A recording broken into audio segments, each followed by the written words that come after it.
مخلوق کے علم پر علم غیب کا اطلاق جائز ہے یا نہیں؟ کہ مخلوق میں سے کیا کسی کو کہا جا سکتا ہے کہ اس کے پاس علم غیب ہے یا اس کو علم غیب دیا گیا؟ آج کا ٹاپک یہ ہے غیب کے ضمن کے اندر جن سے اچھا، تو اب یہاں یہ بات سمجھ لینی چاہیے کہ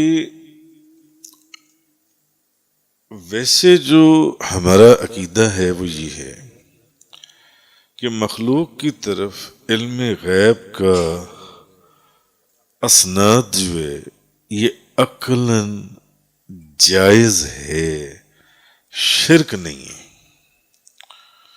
عقلاً جائز ہے، شرک نہیں ہے۔ ابھی آپ کو آگے سمجھ میں آ جائے گی بات جن سی ہے، مگر شرط اس میں کنڈیشن یہ ہے کہ اس سے مراد مخصوص غیب ہو۔ کون سا غیب؟ مخصوص غیب ہو جی، غیب مطلق نہ ہو، مطلقاً اس سے مراد نہ لی جائے، مخصوص کنڈیشنل وہ غیب ہو، مطلقاً نہ ہو، یعنی کہ کسی کو تمام معلومات کا علم نہیں ہے، تمام معلومات کا علم جو ہے وہ صرف اللہ تبارک و تعالیٰ کی ذات کو ہے، تمام معلومات کا۔ مخلوق کو علم دیا گیا ہے، غیب کا علم دیا گیا ہے، اپنے جو غیب کی چیزیں ہیں ان پر اطلاع دی گئی ہے، ان کو خبریں دی گئی ہیں۔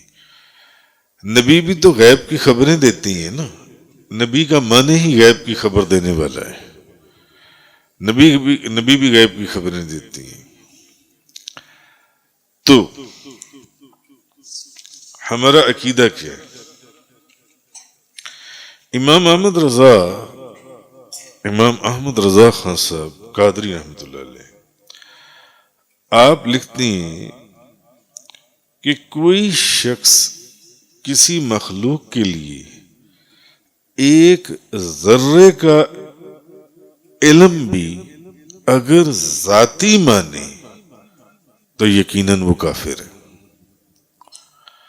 اگر ذاتی مانے تو وہ کافر ہے۔ نبی کریم صلی اللہ علیہ وسلم کو بھی غیب کا علم، آپ کے پاس غیب کا علم تھا، مگر آپ کو علم عطا فرمایا گیا ہے۔ اللہ نے آپ کو غیب کا علم عطا فرمایا ہے، ذاتی علم نہیں ہے، غیب کا علم اللہ نے عطا فرمایا ہے۔ تو اچھا آگے،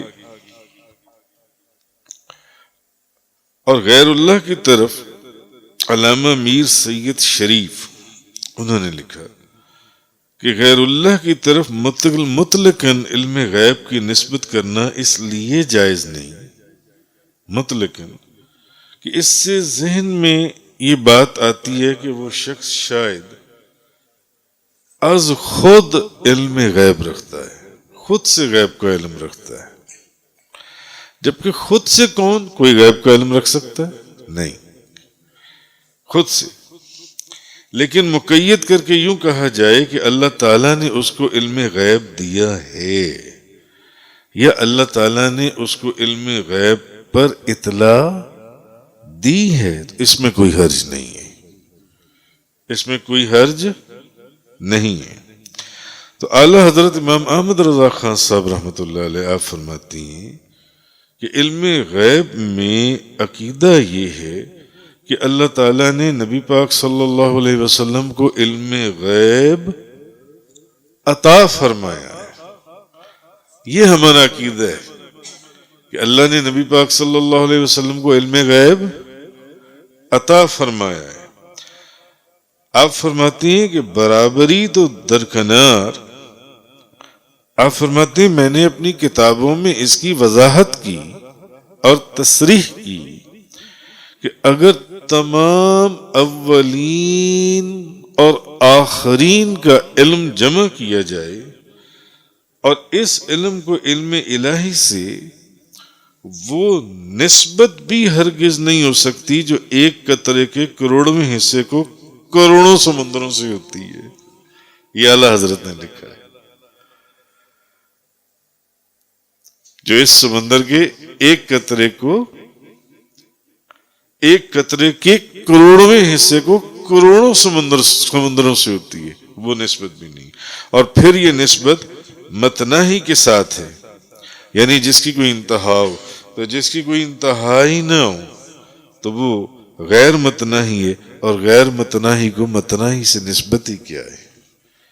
یہ اعلیٰ حضرت آپ نے فرمایا۔ تو اعلیٰ حضرت امام احمد رضا خان صاحب رحمۃ اللہ علیہ، آپ کی تحقیق یہ ہے کہ مطلقاً علم غیب بولا جائے تو اس سے علم ذاتی مراد ہوتا ہے، اگر مطلقاً کوئی بولے علم غیب جن سے، اس لیے یہ کہنا جائز نہیں ہے کہ فلاں شخص کو علم غیب ہے، بلکہ یوں کہنا چاہیے کہ مثلا نبی کریم صلی اللہ علیہ وسلم کی بات ہے تو اللہ تعالیٰ نے نبی پاک صلی اللہ علیہ وسلم کے اوپر بعض غیوب کو ظاہر کر دیا، حضور کو علم غیب عطا فرما دیا، یعنی حضور کو علم غیب عطا فرمایا، اور آپ کو بعض غیوب پر اطلاع دی گئی، یا آپ کو غیب کی خبریں دی گئیں۔ دینے والا کون ہے؟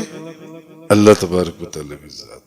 لیکن پھر آپ فرماتی ہیں کہ جن علماء اور فقہاء کی عبارات میں مخلوق کی طرف علم غیب کا اسناد کیا گیا ہے، وہاں آپ فرماتے ہیں کہ اس کو علم غیب دیا گیا، اس کو علم غیب دیا گیا، اس نے غیب کی بات بتائی، آپ فرماتے ہیں وہاں اس سے مراد یہی لی جائے گی چونکہ غیب سے مراد غیب مطلق نہیں ہے، کیونکہ ہمارا عقیدہ یہ ہے کہ کسی کے پاس بھی غیب کا علم ذاتی نہیں ہے، عطا کردہ ہے، اور عطا کس نے کیا ہے؟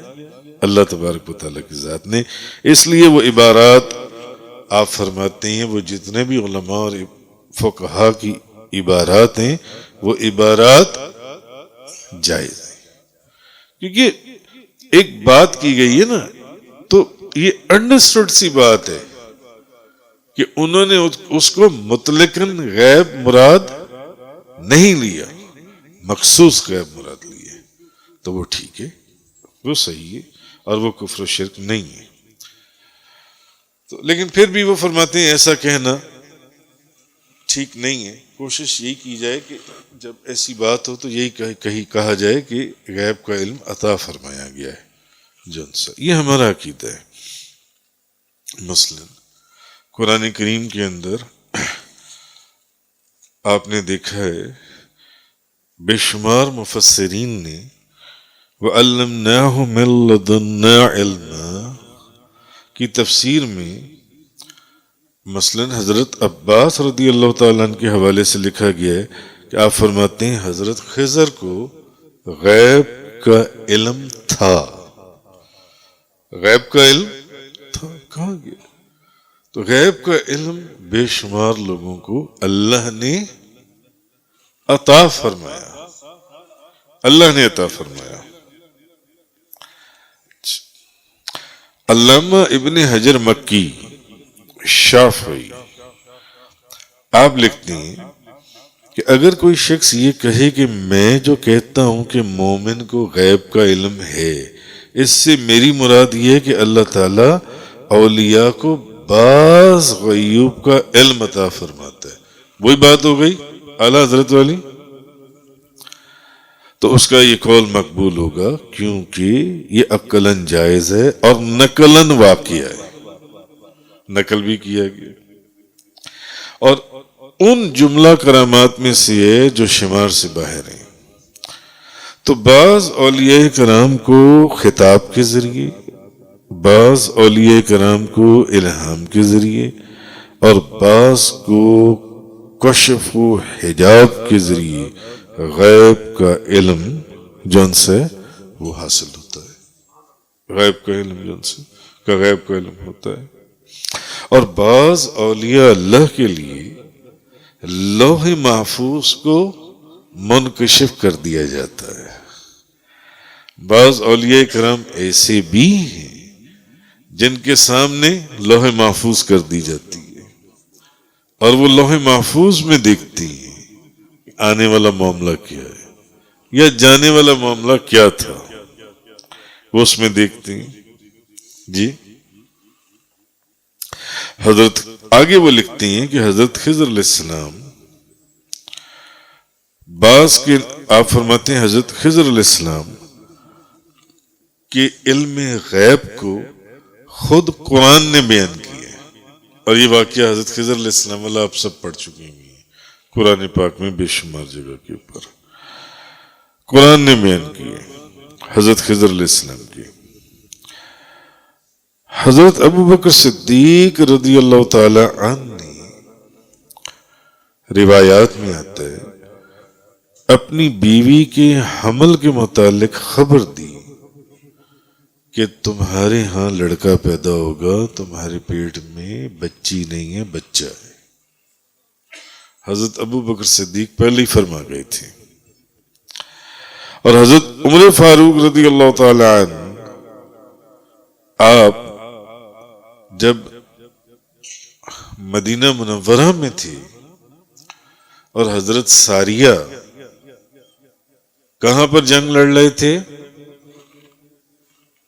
نہاوند کے اندر، کتنے 100 میلوں کا فاصلہ تھا اور جمعے کا دن تھا، اور حضرت عمر فاروق نے مدینہ منورہ میں جمعے کے دوران، جمعے کے خطبے کے دوران منبر رسول کے اوپر بیٹھے ہوئے انہوں نے دیکھا کہ مسلمانوں کی فوج اگر پہاڑ کی جانب نہ ہوئی تو مسلمانوں کو سخت نقصان ہوگا اور شکست اٹھانی پڑے گی۔ انہوں نے منبر رسول مدینہ منورہ سے آواز دی یا ساریہ تو جبل، 3 مرتبہ فرمایا یا ساریہ تو جبل، اے ساریہ فوج کو لے کر پہاڑ کی جانب ہو جاؤ ورنہ شکست کھا جاؤ گے۔ اور بعد میں حضرت ساریہ کا خط آیا حضرت عمر فاروق کو کہ ہم تو وہ جنگ ہار رہے تھے،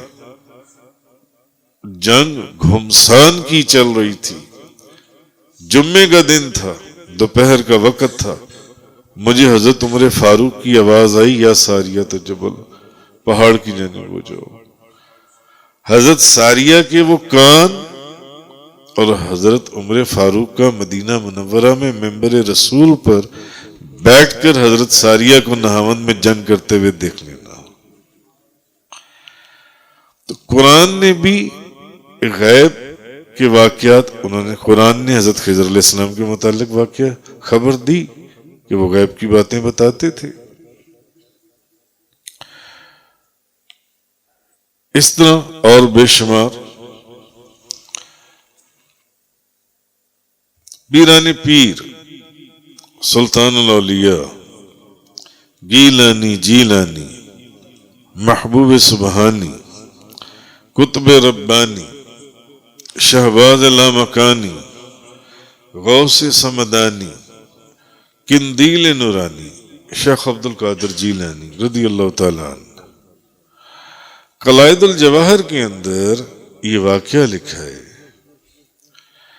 کہ خضر الحسینی فرماتے ہیں کہ ایک دن مجھے میرے شیخ، میرے پیر و مرشد حضور پیران پیر شیخ عبد القادر جیلانی، آپ مجھے ایک دن فرمانے لگے خضر یہاں سے بغداد سے موصل چلے جاؤ۔ کہاں چلے جاؤ؟ موصل میں چلے جاؤ۔ جب موصل میں جاؤ گے تو وہاں قدرت تمہیں اولاد عطا فرمائے گی، اولاد عطا فرمائے گی، اور اولاد میں پہلا لڑکا ہوگا، پہلا لڑکا ہوگا اور اس کا نام محمد ہوگا، یعنی تم اس کا نام محمد رکھو گے، اور تم اس کے لیے ایک استاد رکھو گے پڑھانے کے لیے۔ اور سنو، اس کا جو استاد ہے وہ حافظ قرآن ہوگا، نمبر 1۔ نمبر 2، وہ اجمی ہوگا۔ نمبر 3، اس کا نام علی ہوگا۔ نمبر 4، وہ نابینا ہوگا۔ اور جو تمہارا بیٹا محمد پیدا ہوگا وہ 7 مہینے میں قرآن حفظ کر لے گا، 7 مہینے میں قرآن حفظ کر لے گا، اور تمہاری عمر 94 سال 6 مہینے اور 7 دن ہوگی۔ اور جب تم 94 سال 6 مہینے 7 دن پورے کر کے فوت ہوگی تو تم اس حالت میں فوت ہوگی کہ تم تندرست ہوگی۔ تندرستی سے مراد تمہاری آنکھیں ٹھیک ہوں گی، تمہارے کان ٹھیک ہوں گے، تم چلتے پھرتی ہوگی، تم بیمار نہیں ہوگی، تندرستی کی حالت میں۔ اور 94 سال 6 مہینے اور 7 دن تم نے پورے کرنے، اور تمہارا انتقال بابل کے علاقے میں ہوگا۔ قلائد الجواہر کے اندر یہ بات لکھی ہوئی ہے۔ راوی کہتے ہیں کہ میری ان کے بیٹے سے ملاقات ہوئی، اور پھر انہوں نے اس بات کی تصدیق کی کہ غوث اعظم شیخ عبد القادر جیلانی نے بغداد کے اندر میرے والد خضر الحسینی کو کہا تھا، نمبر 1، موصل چلے جاؤ، وہاں قدرت تمہیں اولاد عطا فرمائے گی، یعنی یہاں اولاد نہیں ہو رہی، موصل جاؤ گے تو اولاد ہوگی، وہاں چلے جاؤ اولاد ہوگی۔ نمبر 2، پہلا لڑکا ہوگا۔ نمبر 3، اس کا نام محمد ہوگا، اس کا نام محمد ہوگا۔ نمبر 4، تم اس کا ایک استاد رکھو گے جو اس کو قرآن پڑھائے گا۔ نمبر 5، اس کا نام علی ہوگا۔ نمبر 6، وہ اجمی ہوگا۔ نمبر 7، وہ حافظ قرآن ہوگا۔ نمبر 8، وہ نابینا ہوگا۔ اور نویں میری بشارت اور میری خبر یہ ہے کہ تیری عمر خضر 94 سال 6 مہینے اور 7 دن ہوگی۔ اور 10ویں خبر میری یہ ہے کہ جب تیرا انتقال ہوگا تم بالکل تندرست ہوگی۔ اور 11ویں خبر یہ ہے کہ جب تمہاری موت آئے گی تو تم بابل میں ہوگے۔ ایک کرامت کے اندر غیب کی کتنی خبریں بتائیں؟ 11۔ تو کہنے کا مقصد یہ ہے کہ غیب جو ہے اللہ تعالیٰ نے، اب وہ حضور غوث اعظم ہو، وہ حضرت ابو بکر صدیق نے پہلے بتا دیا کہ میری بیوی کے ہاں لڑکا پیدا ہوگا، حضرت عمر فاروق نے مدینہ منورہ سے نہاوند کو دیکھ لیا۔ تو ہمارا ایمان اور ہمارا عقیدہ یہ کہ یہ جو غیب کا علم ہے یہ کسی کے پاس بھی ذاتی نہیں ہے، یہ ان کو عطا فرمایا جاتا ہے۔